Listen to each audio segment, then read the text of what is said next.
Good morning Pilipinas! Live mula sa Pag-asa Weather and Flow Forecasting Center. Ito na po ang latest sa liga ng ating panahon. Bago po ang lahat, naglabas po ulit ng heavy rainfall advisory ang Pag-asa as of 9 a.m. Inaasahan po natin ang mga pag-ulan dito po yan sa Metro Manila, Rizal, Laguna, Cavite, Quezon Province, Bulacan, Bataan at ganoon din dito sa may Southern Zambales. Inaasahan po natin na posible ang mga pagbaha sa mga low-lying areas. Samantala, meron naman pong nararanasang light to moderate rains dito po yan sa may Batangas, Pampanga, Nueva Ecija at pati rin po sa Tarlac. Inaasahan po natin itong magpapatuloy sa loob ng susunod na 3 oras. Kaya panatilihin po natin ang pagmamonitor mabuti sa mga pagbabago sa lagay ng ating panahon. Para po sa araw na ito ng Miyerkules, inaasahan po natin ang diffused tailwind of a cold front ay makakaapekto dito po yan sa bahagi ng Southern Luzon, habang ito naman pong northeast monsoon o yung hanging amihan ay patuloy po ang pag-ihip dito sa northern hanggang sa may central Luzon.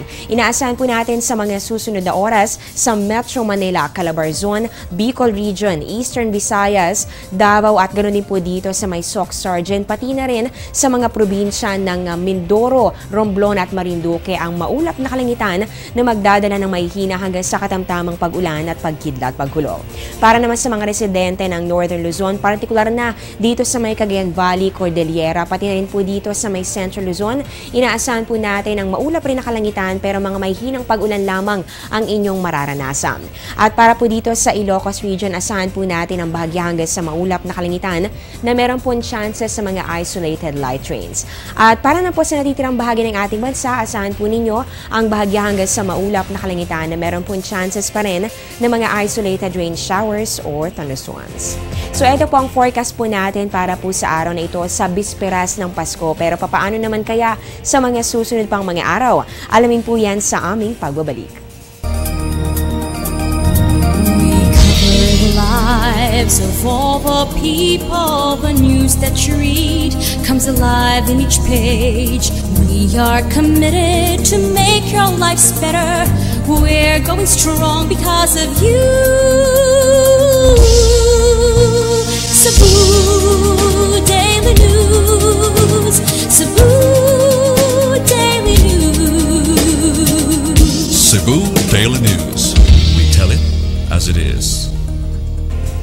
Bukas po ay Pasko na, kaya sa puntong ito alamin po natin ang inaasahan po nating weather conditions sa susunod na 3 araw sa pamamagitan po ng 3-day weather forecast ng Pag-asa.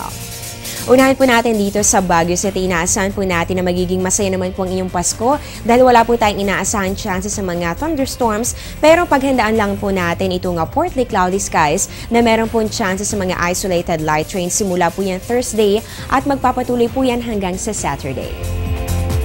Dito naman sa atin sa Metro Manila, inaasahan po natin ang generally fair weather simula po yan Thursday at magpapatuloy po ito hanggang sa Saturday. Ito pong agwat po ng temperatura ay maglalaro naman sa pagitan ng 24 to 32 degrees Celsius.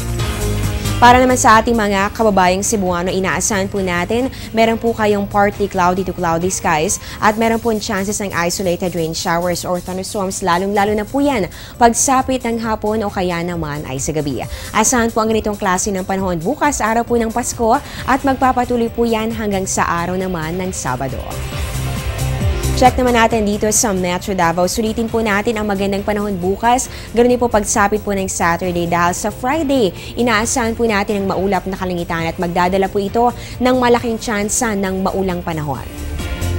At panghuli na lang po natin sa may Zamboanga City, asahan po ninyo ang bahagya hanggang sa maulap na kalangitan na meron lamang po chances sa mga pulo-pulong pag-ulan o pagkidlat pagkulog, lalong-lalo na po yan pagsapit ng hapon o gabi. Simula po yan bukas at magpapatuloy po yan hanggang sa Saturday.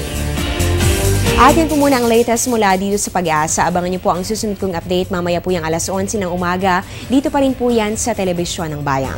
Ako po ang inyong weather lover Omar Larosa na nagsasabing ang taong handa at may nahon, kayang lagpasan ang hamon ng panahon. Magandang umaga po sa inyong lahat.